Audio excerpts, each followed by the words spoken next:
Original passport copy নেই, যাদের কাছে শুধুমাত্র ফটোকপি আছে, তারা চাইলেও কি পাসপোর্টটি করতে পারবেন? আসসালামু আলাইকুম, সবাই কেমন আছেন? আজকের ভিডিওটি অত্যন্ত গুরুত্বপূর্ণ বিষয়। আপনারা যারা কুয়েতে অবৈধভাবে বসবাস করছেন এবং আপনারা অনেকেই পাসপোর্ট পেতে চান, অর্থাৎ আপনি কুয়েতে অবস্থান করছেন কিন্তু আপনার কোনো আকামা নাই, আপনার কোনো ভিসা নাই, অর্থাৎ আপনি অবৈধভাবে কুয়েতে বসবাস করছেন এবং আপনার কাছে পাসপোর্টের কপিও নেই বা পাসপোর্টও রয়েছে কিন্তু পাসপোর্টের মেয়াদ নাই। এই সমস্ত অনেক প্রবাসী ভাই বোনেরা আমাদের সাথে যোগাযোগ করেছেন এবং তারা জানতে চেয়েছেন যে ভাই, যদিও আমার আকামা নেই, আমি কি আমার পাসপোর্টটি করতে পারবো? অর্থাৎ পুনরায় কি আমার পাসপোর্টটি আমি কনভার্ট করে এমআরপি করতে পারবো বা ই পাসপোর্ট করতে পারবো? জি, আপনারা অবশ্যই পাসপোর্ট করতে পারবেন। তো এক্ষেত্রে অবশ্যই যেহেতু এমআরপিটা বন্ধ রয়েছে, আপনার কাছে বর্তমান যে এমআরপি কপিটা রয়েছে সেটি দিয়ে কিন্তু আপনারা ই পাসপোর্ট করতে পারবেন। এই বিষয়ে আমরা খোলামেলা আলোচনা করেছি বাংলাদেশ দূতাবাসের first secretary passport and visa জনাব ইকবাল আক্তারের সাথে।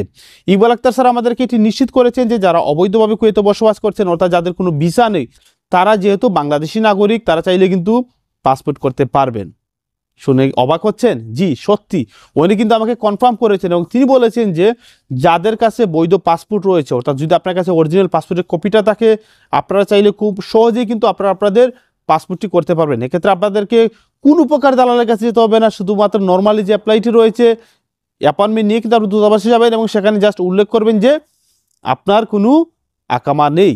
তাহলেই কিন্তু দেখা যাবে যে আপনার যদি আগের আকামা থেকে থাকে, আকামার যে কপিটা থেকে থাকে, সেটি দিয়ে কিন্তু আপনারা আপনাদের পাসপোর্টের জন্য আবেদন করতে পারবেন। এক্ষেত্রে অবশ্যই পাসপোর্টের সাথে আপনার তথ্যগুলো মিল থাকতে হবে, অর্থাৎ পাসপোর্টের সাথে জন্ম নিবন্ধন বা আপনার যে ভোটার আইডি কার্ড রয়েছে সেটি সম্পূর্ণ মিল থাকতে হবে। এক্ষেত্রে ভোটার আইডি কার্ডে যদি সামান্য এদিক সেদিক হয় কোনো সমস্যা নাই, অবশ্যই আপনারা ভোটার আইডি কার্ড অনুযায়ী কিন্তু আপনাদের পাসপোর্টটি করতে পারেন। এখানে বলে রাখা ভালো, যাদের অরিজিনাল পাসপোর্ট কপি নেই, যাদের কাছে শুধুমাত্র ফটোকপি আছে, তারা চাইলেও কি পাসপোর্টটি করতে পারবেন? জি, আপনারা চাইলেও পাসপোর্ট করতে পারবেন। এক্ষেত্রে কিছু বাধ্যবাধকতা রয়েছে, এক্ষেত্রে কিছু ভেরিফিকেশনের ব্যাপার শেখার থাকবে। যেহেতু আপনার কাছে পাসপোর্টটা নেই, কেন নেই, এই কপিটা যে রয়েছে সেটা আসলে কি আপনার কিনা, এই বিষয়টি কিন্তু যাচাই বাছাই করা হবে। কিছুটা সময় লাগতে পারে, তবে আপনাদের অবশ্যই যদি আপনি বৈধ লোক হয়ে থাকেন বা সঠিক লোক হয়ে থাকেন, ওই পাসপোর্ট হোল্ডার হয়ে থাকেন, অবশ্যই আপনার পাসপোর্টটি আপনি করতে পারবেন। যদিও বাংলাদেশ সরকার থেকে আসলে এই বিষয়ে কোনো দিক নির্দেশনা নেই, তবে যেহেতু উনি এইটির দায়িত্বপ্রাপ্ত রয়েছেন এবং তিনি যেটি চেষ্টা করছেন যে প্রবাসীদের কল্যাণে কাজ করার জন্য, এবং যারা আসলে এই সমস্ত অবৈধভাবে কুয়েতে বসবাস করছেন তারা কিন্তু চাইলে খুব সহজে কিন্তু পাসপোর্টটি করতে পারবেন।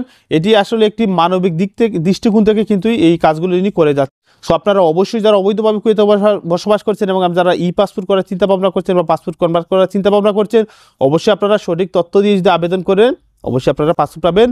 তবে অবশ্যই দালাল থেকে বিরত থাকবেন। স্যারও কিন্তু এটি নিশ্চিত করেছেন এবং তিনি বলেছেন যে সবাইকে বলবেন তারা যেন দালালের কাছে না যায়, দালালের কাছে না গিয়ে সঠিক পরামর্শ নেওয়ার জন্য। এবং এখানে ছোট্ট একটি কথা বলে রাখা ভালো, অনেকেই কিন্তু আপনারা কিন্তু 10 নম্বর রুম নিয়ে অনেকেই কমপ্লেন করেন।